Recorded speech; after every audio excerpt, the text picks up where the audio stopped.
അമ്മേ ഞങ്ങൾ ഇറങ്ങാണേ. നിങ്ങൾ ഇറങ്ങാനായോ? അമ്മ ഇറങ്ങാനായി. അവനോട് മോളെ? ഏട്ടനതാ പുറത്തുണ്ട്. നിങ്ങൾ പോകുന്ന വഴിക്ക് അച്ഛനൊന്ന് ഷോപ്പിൽ നിന്ന് കൂട്ടണേ. ബാങ്കിന്റെ മുൻപിൽ ഇറക്കി വിട്ടാൽ മതി. അച്ഛനെ ബാങ്കിൽ ഇറക്കി വിടാനോ? അമ്മ അതൊന്നും ശരിയാവില്ല. അച്ഛനോട് വല്ല ഓട്ടോയും പിടിച്ചു പോകാൻ പറയും. നിനക്കറിയുന്നില്ലേ മോളെ അവിടുത്തെ കാര്യം? അച്ഛന്റെ ഷോപ്പിനോട് ഒരു ഓട്ടോയും കിട്ടില്ല. അഥവാ നമ്മൾ വിളിച്ചാൽ തന്നെ 10-250 രൂപ കൊടുക്കണം. അപ്പൊ നിങ്ങളുടെ കാറിൽ ഒന്ന് അവിടെ ഇറക്കി വിട്ടാ തിരിച്ചു വരുമ്പോ അതിന് 10-30 കൊടുത്ത് അച്ഛനെ ഷോപ്പിൽ ഇറക്കി വിടും. അമ്മ എന്താ മനസ്സിലാകാണ്ട് സംസാരിക്കുന്നത്? അച്ഛനെ കൂട്ടിക്കൊണ്ട് പോലും നടക്കില്ല.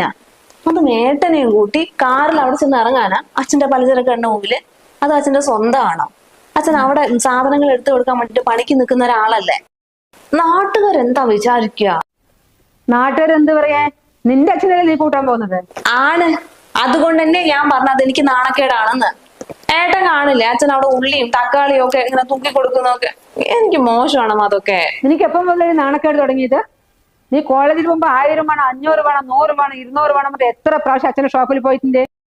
വീട്ടിലേക്ക് വേണ്ട സാധനങ്ങൾ മുഴുവനും നീയും അച്ഛൻ വീട്ടിലാണെന്ന് ചാക്കി കെട്ടി കൊണ്ടുവരുന്നത്. അച്ഛന്റെ ശമ്പളം കിട്ടും പിടിച്ചാൽ മതി മറ്റുള്ള കൊണ്ടുവരില്ലേ? അപ്പോഴും നിനക്ക് ഒരു നാണക്കേടും ഇല്ല അല്ലെ? അപ്പൊ നിനക്ക് നാണക്കേട് വന്നു.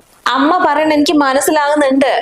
പക്ഷെ എന്ന് വെച്ചിട്ട് എന്നും അമ്മ ഈ പഴം പുരാണം കേട്ടോണ്ടിരിക്കാൻ പറ്റില്ല. അന്നത്തെ എന്റെ സാഹചര്യം അല്ല ഇന്നത്തെ സാഹചര്യം. അച്ഛൻ പലചരക്ക് കടകളിൽ പണിയെടുക്കുന്ന ആളാണെന്ന് പറയാൻ എനിക്ക് കുറച്ച് ബുദ്ധിമുട്ടുണ്ട്, പ്രത്യേകിച്ച് ഏട്ടന്റെ മുമ്പില്.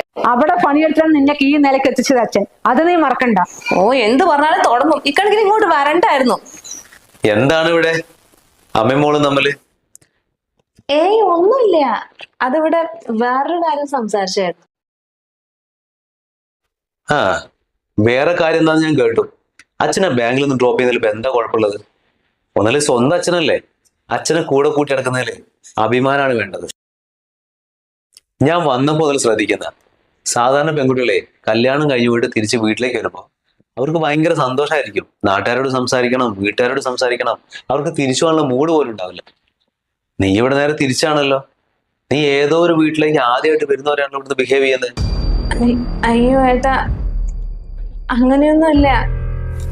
നാട്ടുകാരെ കുറെ പേരൊക്കെ എനിക്ക് അറിയാഞ്ഞിട്ട് തന്നെയാ.